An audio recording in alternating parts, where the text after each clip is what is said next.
Again, these people again. When it's about bad news, they like to give you bad news. They are enthusiastic to give bad news.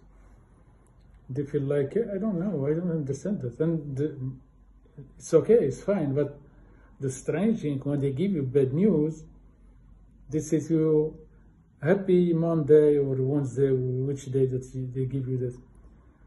And which contradiction, I mean, you get bad news, you are broken, and they wish you to be happy.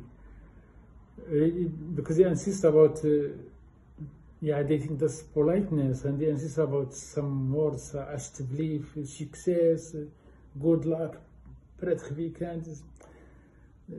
That are something that's nonsense, and they give it the wrong moment, and they don't realize that. They think that they are good, well-disciplined, and so well-educated.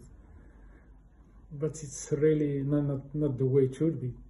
And the strange thing of this, they insist about integration.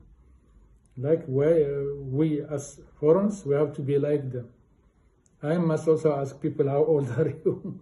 You know, and I must be like them. It's impossible. I will never ask someone what's his age.